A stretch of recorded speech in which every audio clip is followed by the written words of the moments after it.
সম্মানিত মা বোনেরা, কোনো জুজুর ভয় পাবেন না। আমিরে জামাত অলরেডি ঘোষণা দিয়েছে, মেয়েদেরকে জুজুর ভয় দেখিয়ে ইসলামী আন্দোলন একামতে দিন সম্পর্কে উল্টাপাল্টা ধারণা দেয় দেশের রাম আর বামরা।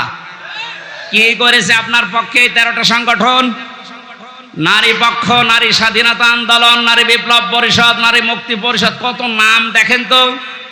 কোন নারীর গ্যারান্টি আছে দেশে? ইসলামের হাতে দিয়ে দেখেন, আপনি গ্যারান্টি পাবেন ইনশাআল্লাহ। বলেন ইনশাআল্লাহ। নবীজি বলেন, মসজিদে নববীতে প্রবেশ করে দেখি বামে কিছু মানুষ আল্লাহর জিকির করছে, ডান দিকে তাকালাম দেখলাম কিছু মানুষ আল্লাহর কোরআনে কারিম নিয়ে আলোচনা করছে। নবীজি বললেন, দুইটা দল ভালো কাজে আছে, তবে সবচাইতে উত্তম কাজে আছে আল্লাহর কাছে তারা যারা কোরআনে কারিম নিয়ে ব্যস্ত আছে। এ মুহূর্তে আমার মালিক আমাকে নির্দেশ দিয়েছেন আমি যেন কোরআনে কারিমের এই জায়গায় শ্রোতা হিসাবে বসে তাদের আলোচনায় লিপ্ত হই। কুষ্টিয়াবাসী, আপনি খেয়াল করলেন কি বললাম? মুহাম্মাদুর রাসূলুল্লাহ সাল্লাল্লাহু আলাইহি ওয়াসাল্লাম উনি যদি এখন জীবিত থাকতেন আর এই কুষ্টিয়ার এই জেলার উপর দিয়ে হেঁটে যেতেন, এ বাঁশগ্রাম কলেজ ময়দানে কোরআনের আলোচনায় তিনিও শ্রোতা হয়ে আমাদের সাথে বসে পড়তেন। এটা হামজার কারণে, আবুল হাশেমের কারণে, কিসের কারণে বলেন তো? কোরআনের কারণে। যে জায়গায় নবী বসতেন ওই জায়গায় আমি আপনি এখন বসে আছি। কত দামি জায়গা এটা! আর একবার বলেন আলহামদুলিল্লাহ।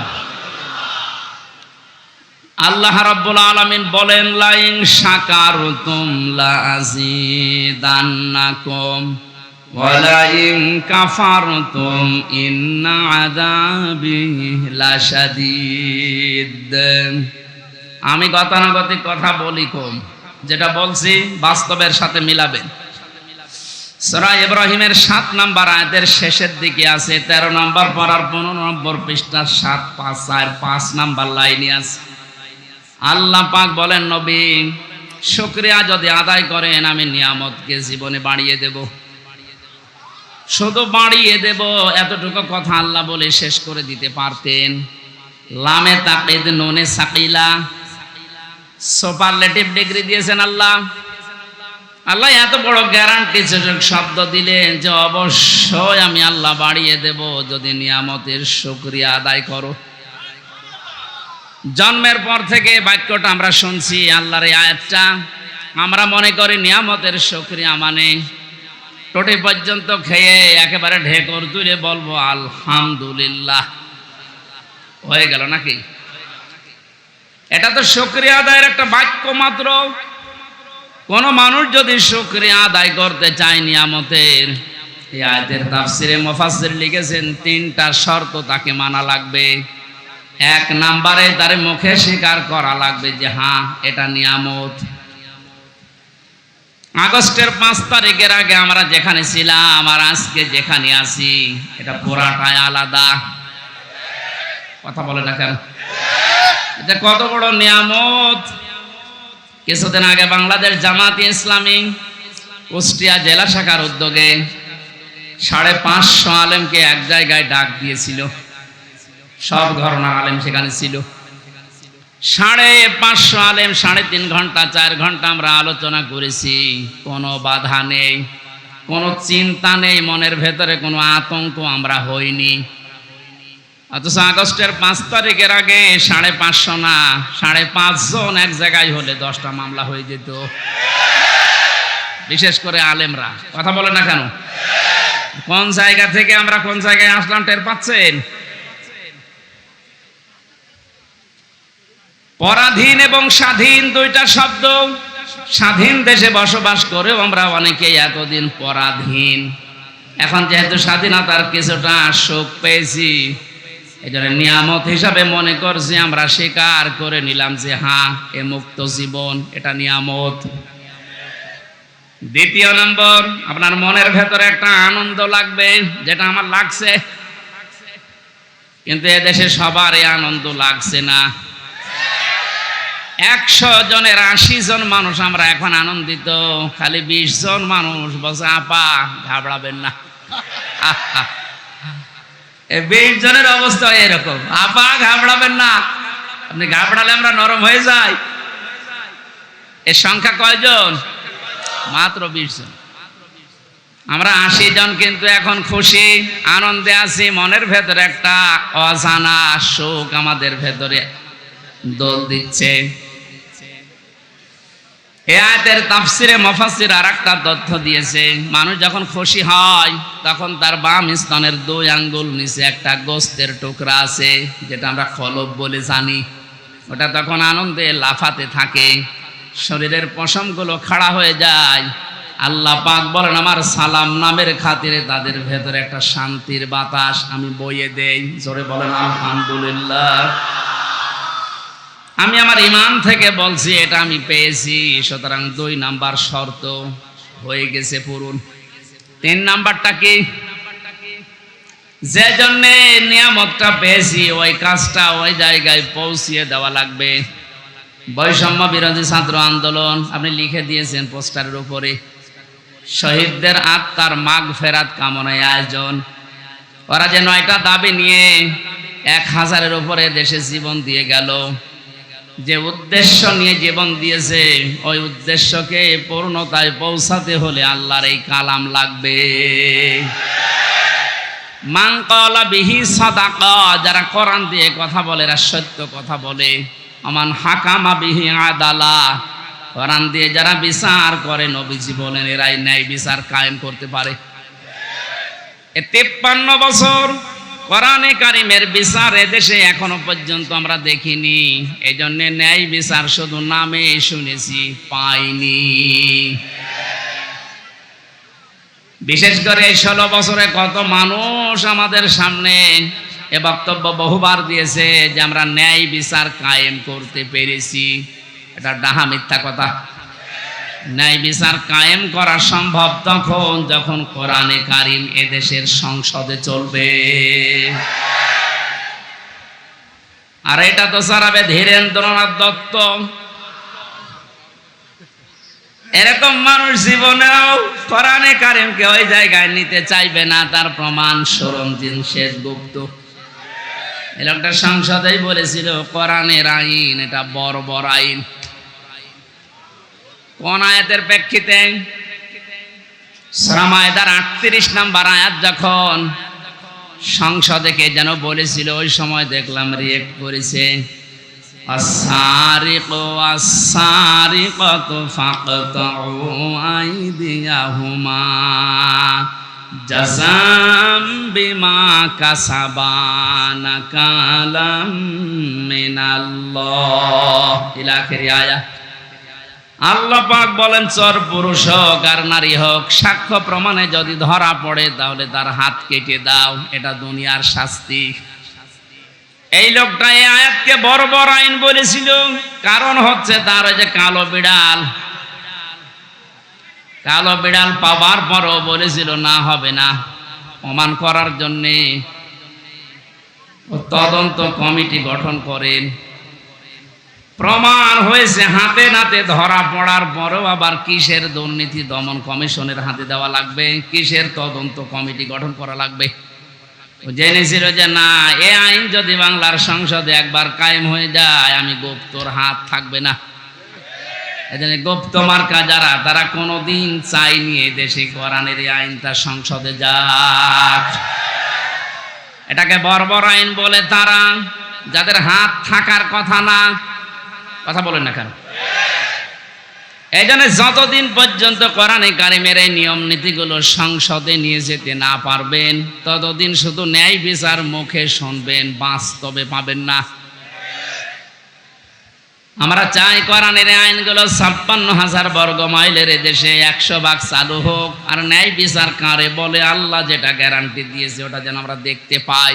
কথা বলেন ঠিক কিনা? কুষ্টিয়াবাসী নরম ভাষায় একটা কথা বলছি। 53 বছর তো আমরা অনেকে অনেক কিছু দেখলাম। রাজনীতি মনে না করে বাস্তবতার সাথে একটু মিলান তো।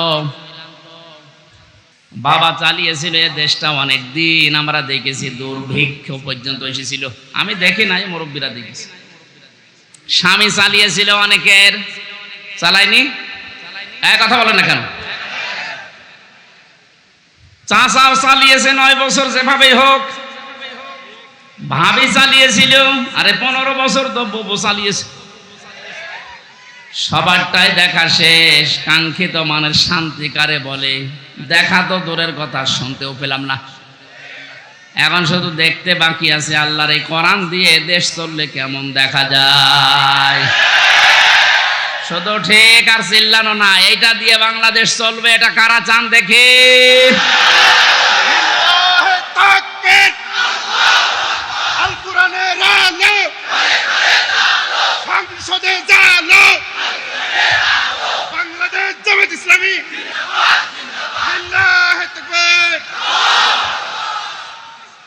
আলহামদুলিল্লাহ। এই কথা যারা এই সামিয়ানার নিচে বললেন, কথা ঠিক থাকবে তো নাকি বিড়ি পেলে আবার উল্টিয়ে যাবেন? না। মানিত্তাবাআল হুদা বিগাইরিল কোরআন আদাল্লাহুল্লাহ, তিরমিজি শরীফের হাদিস। নবীজি বলেছেন, কোরআন যদি কাউকে পরিবর্তন করতে না পারে, আর কোরআন বাদ দিয়ে পৃথিবীর কোন জায়গায় যদি কেউ ভালো হওয়ার নিয়ত নিয়েও যায়, আল্লাহ নিজে তাকে দায়িত্ব নিয়ে গোমরা বানিয়ে দেয়। এই জেলাকে বহু ভালোবাসি, আমার মাতৃভূমি এই জেলা কুষ্টিয়া। খুব ভালো করে শোনেন কুষ্টিয়ার মানুষেরা, কোরআন যেখানে নেই ওখানে গেলে আপনাকে খারাপ বানাবে। হামজা বলেন আদাল্লাহুল্লাহ, আদাল্লাহ ইউদিল্লু, বাবে ইফআল থেকে এসেছে। যদি নবী দল্লা ইয়াদিল্লু দিতেন তাহলে বাংলা অর্থ দাঁড়াতো যে আপনি নিজেই নিজেকে খারাপ বানিয়ে ফেলেছেন।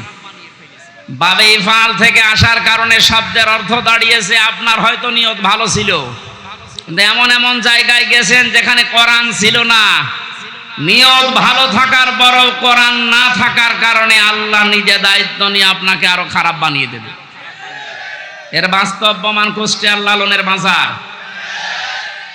হাজারো মানুষ বিভিন্ন জেলা থেকে আসে, এ জেলা থেকেও যায়। কি খারাপ নিয়তে যায় না?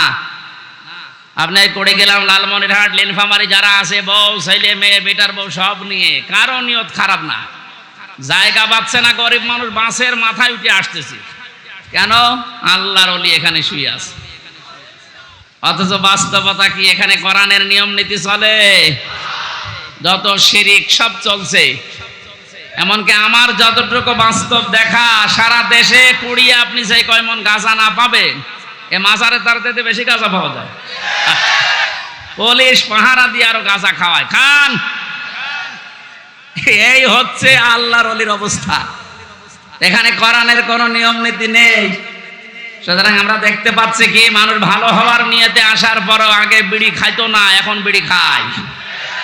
আগে গাঁজা খাইতো না, এখন গাঁজা খায়। ওকে ভালো হয়েছে না খারাপ হয়েছে? ওকে খারাপ বানিয়েছে হামজা। কে বলেন? এ কথাটাই হাদিসটা 100 ভাগ মানেন তো? হেদায়েত দেওয়ার একচ্ছত্র মালিকানা যেহেতু আল্লাহর, আর উনি জানিয়েছেন আদাল্লাহুল্লাহ, আমি নিজে তোকে খারাপ বানাবো। কুষ্টিয়াবাসী, আমরা কোরআনের এই চোখ, হাদিসের চোখ লাগিয়ে দেখতে পাচ্ছি। আজকে আপনাকে সতর্ক করার জন্য এসেছি। খুব ভালোভাবে খেয়াল করেন, কোরআন যেখানে নেই ওখানে গেলে আপনি নিজে খারাপ হবেন না, আপনাকে খারাপ বানানো হবে। আর এর কর্তা হবেন কে বলেন? সুতরাং এটা বিশ্বাস যদি 100 ভাগ করে থাকেন, সিদ্ধান্ত নেওয়া যায় না যে কোরআন যেখানে নেই ওখানে আমি যাব না। বলেন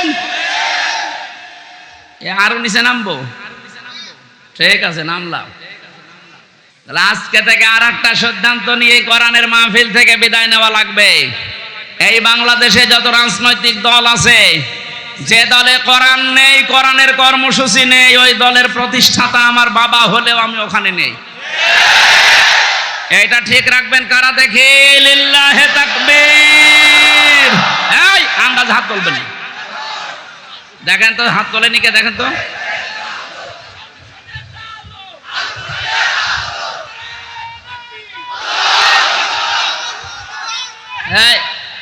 ঠিক আছে, যাক, ওয়াজ তো হয়ে গেছে, এবার মনোযোগ করে দিন। আর কি ওয়াজ করব? এর উপরে আর কোনো ওয়াজ আছে? এইটা যদি আমার মনে হয়, কালকে আমি চুয়াডাঙ্গা ছিলাম শহরের পাশে, ওখানে মনে হয় এনএসআই রিপোর্ট দিয়েছে যে 5 লাখ মানুষ ছিল। এত মানুষ হয়েছে আমার জীবনে আমি অত মানুষ দেখি না এক জায়গায়।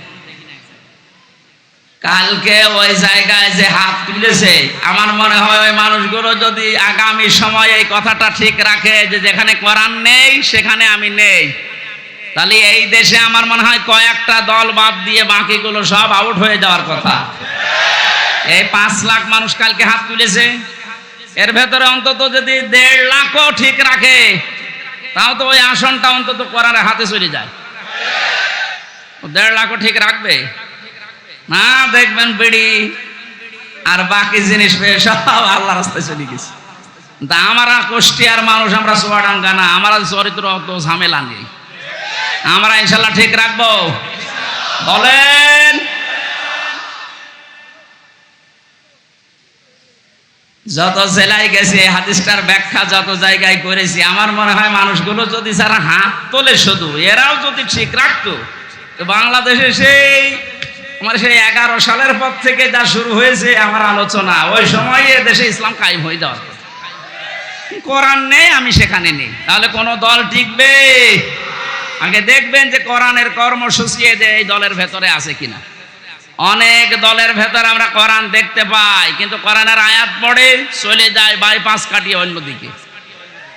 বিভিন্ন দরবার কেন্দ্রিক যে আলোচনাগুলো আমরা দেখি, আয়াত পড়ে ঠিক, কানে হাত দিয়ে কুল হুয়াল্লাহু আহাদ, তাফসীর মাহফিলে, ওয়াজ মাহফিলে, ইসালে সাহাবে আয়াতটা পড়ে, কারণ জানে যে আয়াত পড়লে তিনবার পড়লে এই সূরাটা 1 খতম কোরআন শরীফ পড়ার সওয়াব হয়, এই নিয়তেই পড়ে।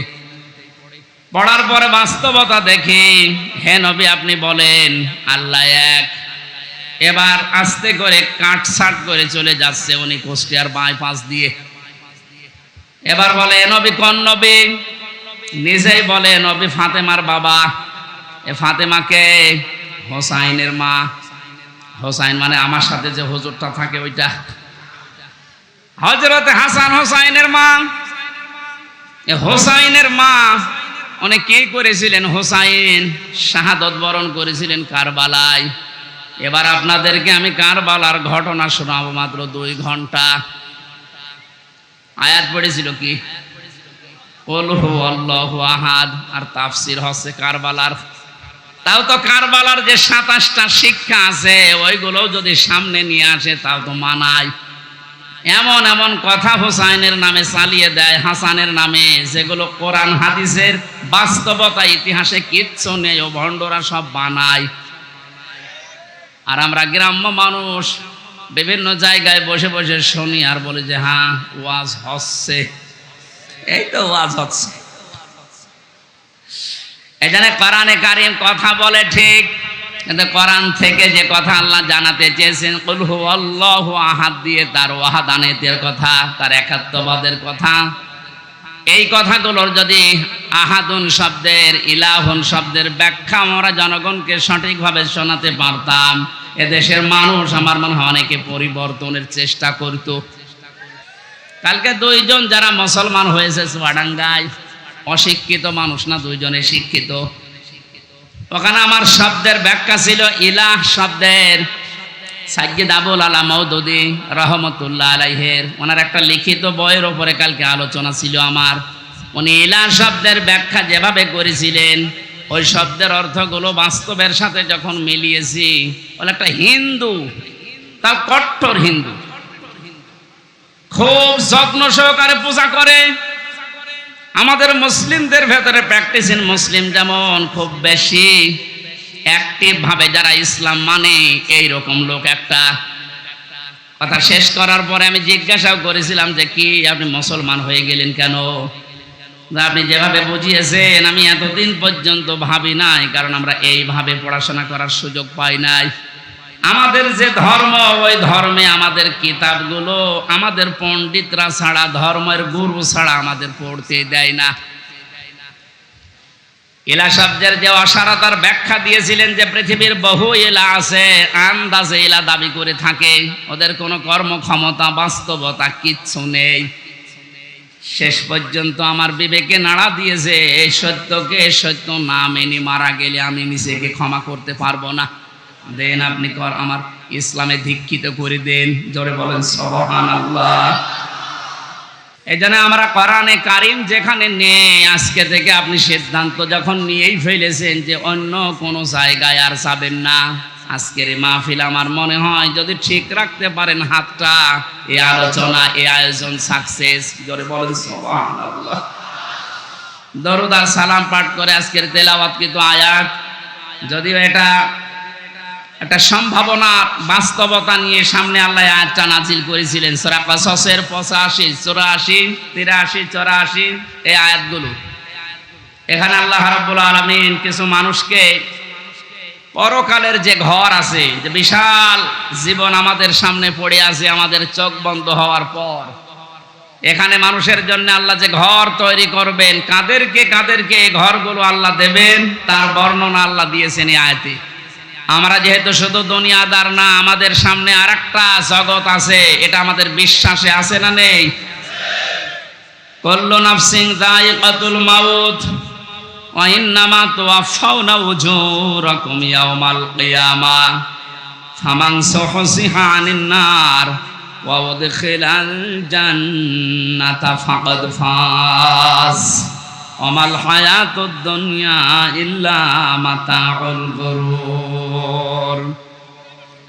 কুষ্টিয়াবাসী সূরা আলে ইমরানের 85 নাম্বার 185 নাম্বার আয়াতটার দিকে তাকান। আল্লাহ পাক বলেন, পৃথিবীর যা সৃষ্টি করেছি, জীবন যারে দিয়েছি তারে মরণ দেবই, সবাইকে একদিন মারা লাগবে। মারা যাওয়ার পরে দুনিয়ার জীবনে যে যা করেছে তার পারিশ্রমিক উজরত পুরস্কার আমি পরিপূর্ণ করে দেব। আমার তো মনে হয় একজন মানুষ যারা আল্লাহর প্রতি পরকালের প্রতি বিশ্বাস হালকা পাতলাও আছে, এই মানুষের জীবনে আয়াতের দ্বারাই পরিবর্তন হয়ে যাওয়া সম্ভব। যে আমি যত কিছুই করি, তাল বাহানা যাই করি, আমার কিন্তু মরা লাগবে, এ বিশ্বাস মানুষের ভেতরে 100% তৈরি হলে ওর জীবন পরিচ্ছন্ন হতে আস্তে আস্তে সম্ভব। কারণ যে যা করছে এটা কিন্তু বাদ যাবে না। ফামাই ইয়ামাল মিসকালা যাররাতিন খায়রান ইয়ারা ওয়া মাই ইয়ামাল মিসকালা যাররাতিন শাররান ইয়ারা। কোন মানুষ যদি যাররা পরিমাণও ভালো মন্দ কাজ করে দুনিয়ায়, কিয়ামতের দিন সে পাবে কি পাবে? এর আগে যত তাফসীর আমি দেখেছি, পুরাতন ওল্ড তাফসীর, মুফাসসিরিন গ্রামে ইয়ারা শব্দের ব্যাখ্যায় দিয়েছেন যে কিয়ামতের দিন আপনাকে দেওয়া হবে, এতটুকুই শেষ। আধুনিক তাফসীর যারা বের করছেন, দেওয়া হবে এখানে লেখা নেই, ইয়ারা মানে চোখ দিয়ে দেখা। দুনিয়াতে আপনি ভালো মন্দ যাই করেন না কেন, যতটুকু করেন কিয়ামতের ময়দানে ওইটা আপনাকে ভিডিও ক্লিপ আকারে আল্লাহ দেখাবে। জোরে বলেন আল্লাহু আকবার। এটা যদি 100% কেউ বিশ্বাস করে, সে নিজের স্ত্রী বাদ দিয়ে কোনোদিন হোটেলে রাত কাটাবে? এদেশে কাটাচ্ছে না? কথা বলেন না কেন? 5 তারিখের পর থেকে আজকে এই 9 তারিখ, এই কয়েকদিনের ভেতরে আপনি দেখেছেন কি অবস্থা। যত যত বড় বড় মহারথী দেখতাম, ওদের চরিত্র দিয়ে এত নিচে নামতে পারে আমার বিশ্বাস ছিল না। বিশেষ করে দরবেশ তাহলে এত নিচে নামবে, অন্যের বউ ভাগিয়ে উল্টাপাল্টা কাজ চালিয়ে যাচ্ছে। দাড়ি কেটে নম হয়ে গেছে, তাহলে বোঝা যাচ্ছে ওরা দাড়ি, এটা আসল দাড়ি না, জনগণকে ধোঁকা দিয়ে বোকা বানিয়ে টাকা পয়সা আত্মসাৎ করার দাড়ি এইটা। অনেকে বিভিন্ন এরকম মেকি কাজ করে আমি দেখেছি। কুষ্টিয়া না হালসায় যেন ওই যে 12 সাল 11 সালের দিকে এক দোকানে তেল নিচ্ছে এক লোক, দেখলাম বারবার তেলে মাপে কম দেয়। ঘুরে এসে ওরে বললাম, চাচা আপনি একটা কাজ করলেন কেন? আপনি তো বারবার এভাবে তেল মেপে দেন, ওই লোকটা তো বসে নাই, একটু আলাপ হলা। তা আপনি এসে তো টের পান যে কি করলেন। কিছুক্ষণ আগে নামাজ পড়ে আসলেন, টুপি এখন আপনার মাথায় আছে, আর আপনি বারবার ওজনে কম দিচ্ছেন। নামাজ পড়ার এই হাল। পকেট থেকে একটা সাদা টুপি বের করে বলছে বেশি বজো। এটা আমার তেল বেচা টুপি আর এটা নামাজ পড়া টুপি। আমার মনে হয় দোকানদার যা করেছিল এই 15 বছর পরে দরবেশ ঠিক এইটাই করেছে। কি বৃষ্টি হচ্ছে নাকি?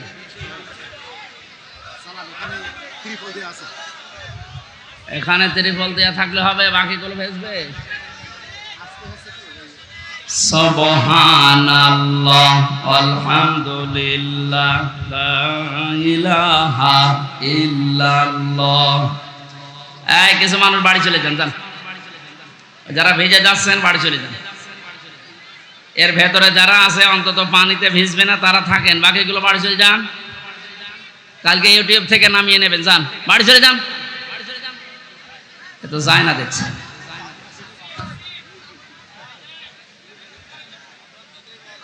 এজন্য এই আয়াতটা আমাদের প্র্যাকটিক্যাল লাইফে সেট করা দরকার এখন থেকেই।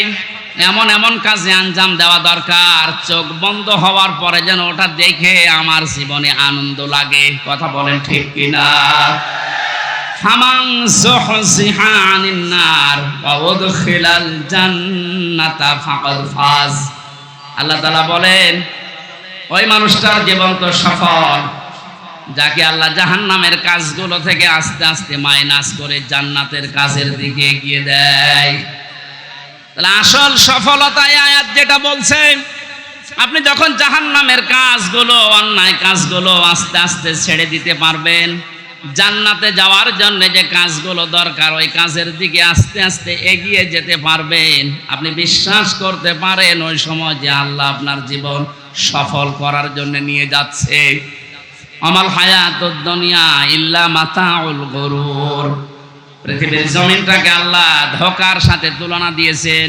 এ পৃথিবীর যত মহামহব্বত, যত ভালোবাসা, আদরের জিনিস হোক, আল্লাহর ভাষায় সবগুলো ধোঁকা। এজন্য যারা ধোঁকা দিতে পারে বা দিচ্ছে, এদের থেকে আমাদেরকে সতর্ক থাকা লাগবে।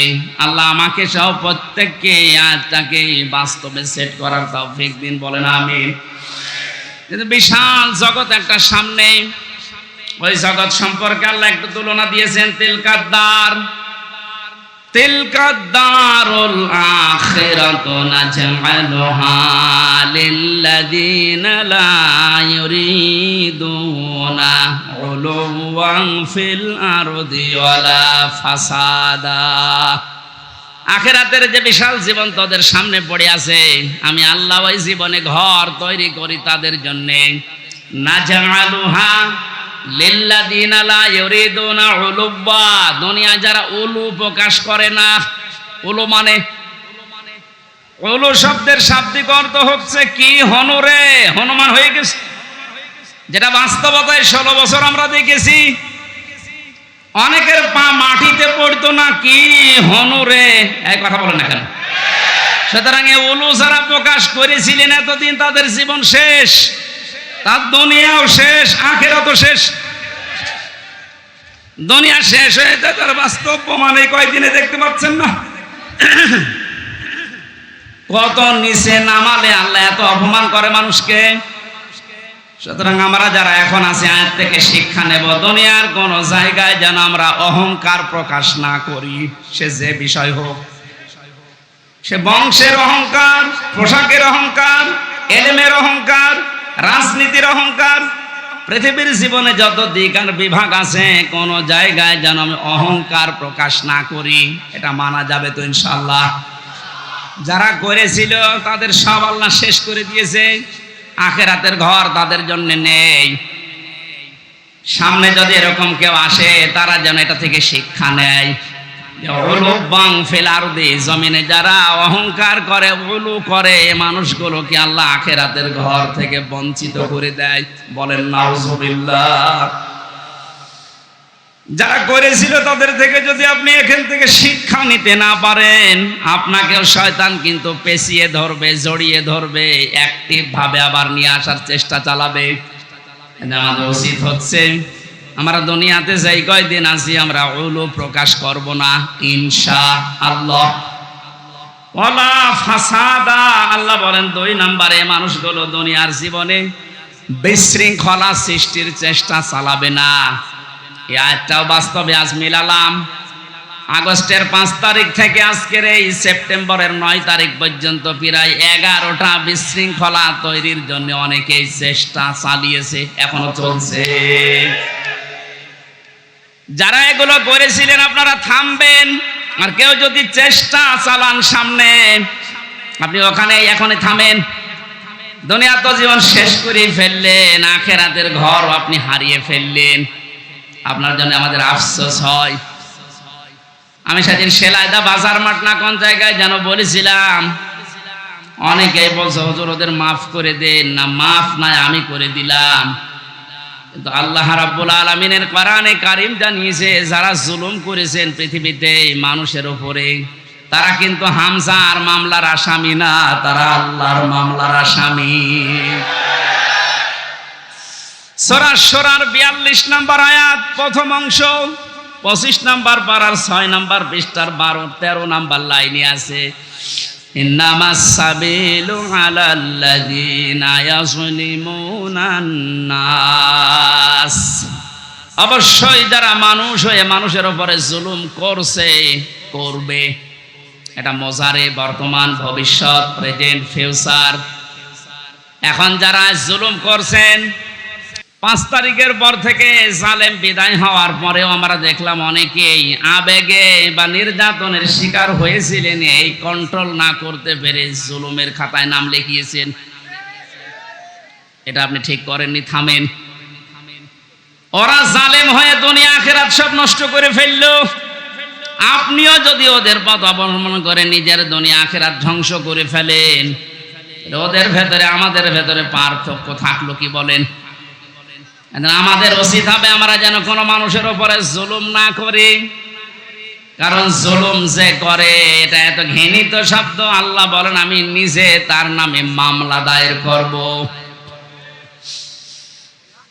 ব্যারিস্টার আরমান এবং আমান আজমি ভাই সহ যত মানুষ এখন আস্তে আস্তে জুলুমের শিকার থেকে বের হচ্ছে, এদের যে বর্ণনাগুলো, এ বর্ণনা শুনলেই বোঝা যাচ্ছে তাদের উপরে জুলুম হয়নি। আস্তে বলেন। যারা এই জুলুমের সাথে জড়িত, এখনো পর্যন্ত যদি এই সঠিকটা জানার পরেও, স্পষ্ট দেখার পরেও কেউ জালেমের সাফাই গায়, জালেমের পক্ষে অবলম্বন করে, জালেমকে ভালোবাসে, সাহায্য করে, সহযোগিতা করে, জালেমকে আবার চেষ্টা চালায় প্রতিষ্ঠিত করার, তিরমিজি শরীফের হাদিস অনুযায়ী নবীজি বলেন সে আমার উম্মত থেকে বের হয়ে যায়। এই জন্য আমরা যেন এরকম কিছু না করি, যেন উম্মতি আমি থাকতে পারি না, দুনিয়া আমার শেষ, আখিরাতও যেন ধ্বংস হয়ে না যায়। এই আয়াত থেকে আমার যে বিশ্বাস, বাংলাদেশে 1628 জন মানুষ মেন দায়িত্বে ছিল, যারা সরাসরি জুলুমের সাথে জড়িত। কথা বলে না? একেবারে উপর থেকে শুরু করে আমার ইউনিয়নের চেয়ারম্যান, আমার ইউনিয়ন বলা ঠিক হবে না, অন্য ইউনিয়ন বলি, কারণ এটা রেকর্ড হচ্ছে, সমস্যা হবে। 1628 জন মানুষ মেন দায়িত্বে ছিলেন। আপনারা একটাও জুলুম থেকে মুক্ত না, প্রত্যেকেই জালেম। এদেশের মানুষ যদি আপনাকে কিছু নাও বলে, আপনি আল্লাহর মামলার আসামি। কথা বলেন না কেন? দুনিয়া তো শেষ করে ফেলেছেন, পরকালে আল্লাহ নিজে মামলা দেবে আপনার নামে। আপনাকে কোনোদিন চিন্তায় আনতে পারেন যে আল্লাহর মামলার যে লোকটা আসামি, তার পক্ষ আমি অবলম্বন করি কি করে? আমার একটা মূল্যচুরি মামলা ছিল, জানেন? ওরা যদি সাজাও লাগিয়ে দিত, তাও আমি 3 মাস সর্বোচ্চ জেল খাটতাম। অথচ বিনা কারণে, বিনা অপরাধে মামলাটা দিয়ে 3টা বছর আমারে আটকিয়ে রাখলেন। এই মামলা যেহেতু রাষ্ট্র দিয়েছে, হাসিনা দিয়েছে, এই কারণে আমার পক্ষে কেউ দাঁড়াতেও সাহস পেত না। না, ওর পক্ষে দাঁড়িয়ে আমার ওকালতি আমি হারাবো। দেখেন তো, রাষ্ট্র বিরোধী, এজন্য আমার পক্ষে কেউ নেই। কিয়ামতের ময়দানে আল্লাহ নিজে রায় দেবেন, আলাইসাল্লাহু বিআহকামিল হাকিমিন, সব চাইতে বড় বিচারপতি তিনি। তিনি নিজে মামলার বাদী, নিজে রায় দেবেন। আপনি তো বিচার সঠিক যদি আল্লাহ তো 100 ভাগ করবে, আপনার কি বিশ্বাস হয় যে আপনি বাঁচতে পারবেন? আসতে বলেন। এখন যদি আপনি স্বীকার করেন যে না আমি বাঁচতে পারবো না, এমনকি যারে সাপোর্ট করছি সে তো ধরা খেয়ে বসে আছে, এ কারণে বড় জালেম বলেন, হাতে পায়ে ধরছে আপনার। সময় এখনো শেষ হয়ে যায়নি, জালেমেরা আর সাপোর্ট না করে ফিরে আসেন। এখনো ইসলামের দরজা খোলা আছে, আপনাকে বুকে নেওয়ার জন্য হাজারো মানুষ আছে। গতকালকের রিপোর্ট 2200 মানুষ এক জায়গায় দেখেছি, জালেমের সাপোর্ট বাদ দিয়ে ওরা ইসলাম অলরেডি কবুল করেছে। তাহলে ওরা এতদিন জানতো যে আমরা নামে মুসলমান কামে মুসলমান ছিলাম না। আর ওই হাদিসের ব্যাখ্যা যেহেতু জেনেছে জালেমের সাপোর্ট করলে সে নবীর উম্মত থাকে না, হিসাবে মনে করেছে আমি তো নবীর উম্মত ছিলাম না, এখন নতুন করে উম্মত হব। আপনাদেরকে এটা মিডিয়ার আকারে যাচ্ছে, সারা দেশে কালকে ছড়াবে। জালেমদের দোসরা তদিন যারা ছিলেন, জুলুম অত্যাচারের সঙ্গে ছিলেন বিভিন্ন কায়দায়, আমার মামলার যে আয়ু থেকে শুরু করে একেবারে হাসিনা পর্যন্ত প্রত্যেকে জড়িত। কারণ বহু জায়গায় যাওয়ার পরে বলে না হাত বাঁধা। কয়েকদিন আগে আমার মামলা ঢিসমিস করে দিয়েছে আদালত।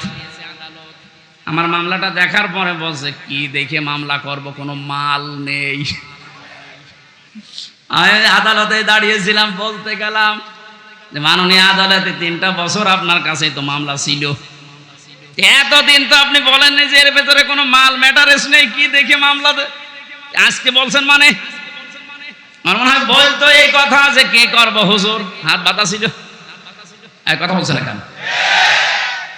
আজ হাত খোলা পেয়েছি, এখন আর কোনো ভয় নেই, কোনো টান নেই, কোনো চিন্তাও নেই, যান খালাস। এখান থেকে আমি 2টা বিষয় বের করেছি, আমাকে খালাস দিল মানে আমি নির্দোষ। এক কথা বলে না কেন? আমার এই মোবাইলটাও ফেরত দিয়েছে 3 বছর পর। এটা তন্ন তন্ন করে খুঁজেছে, যে মামলা দিয়েছিল তার সাথে কিছু পাওয়া যায় কিনা দেখি।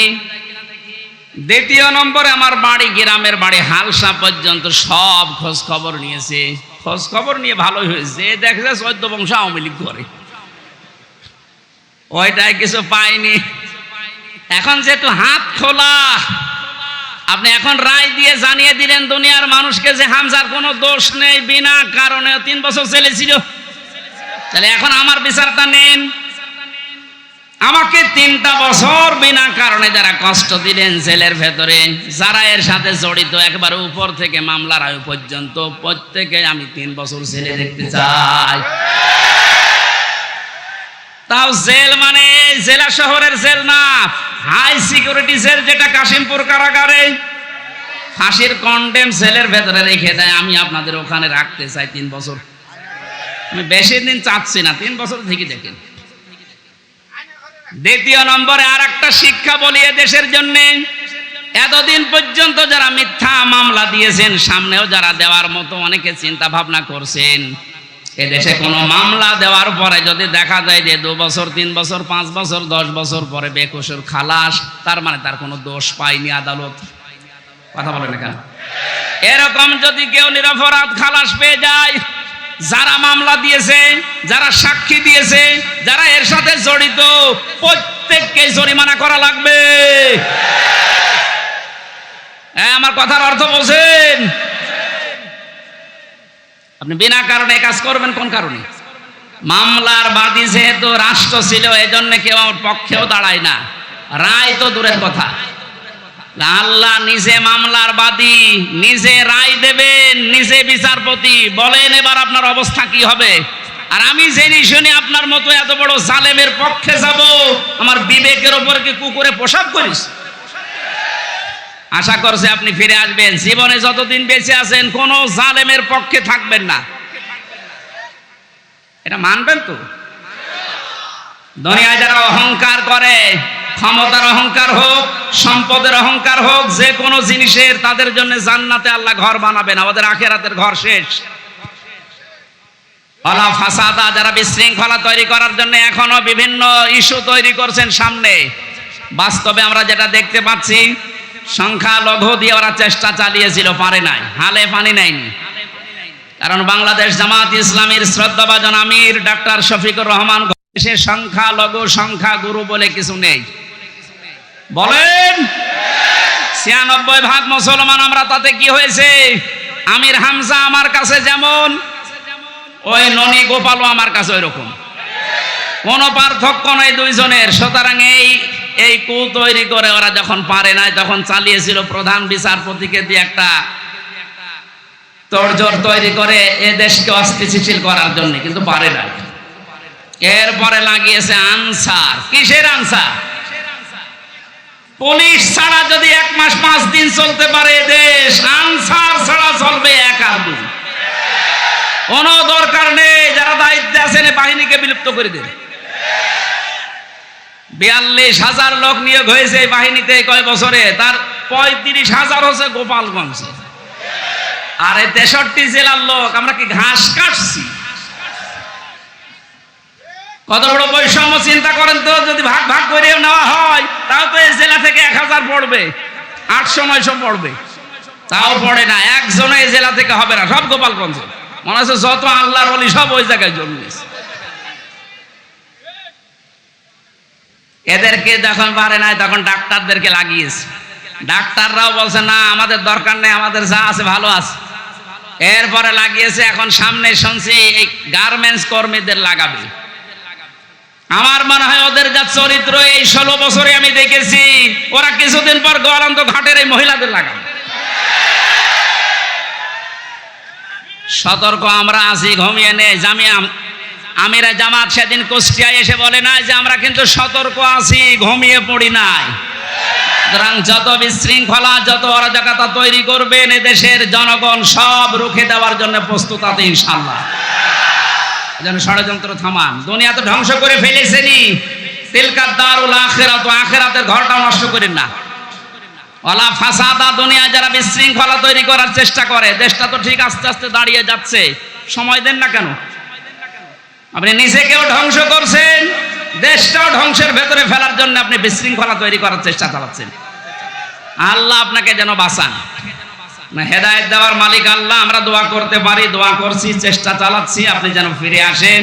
কারণ বহু জালেম অলরেডি ফিরে এসেছে, জালেমের দোসররা এখনো আস্তে আস্তে ফিরে আসার চিন্তা দেখছি নিচ্ছে।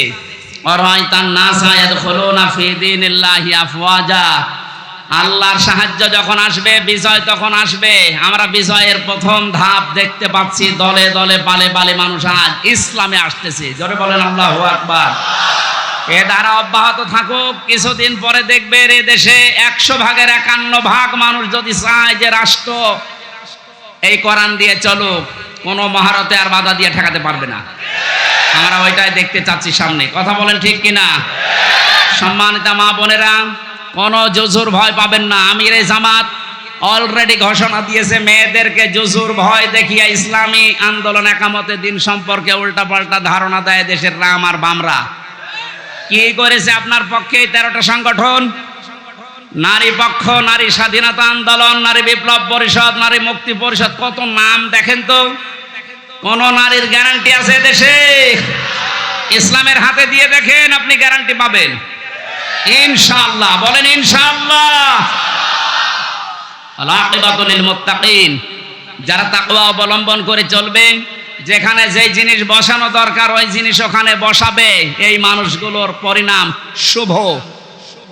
আল্লাহ নিজে বলছেন আল-আকিবাতু লিল মুত্তাকিন। এটা যেন আমরা চর্মচোখে এই শুভ পরিণাম দেখে মরতে পারি। আমিন।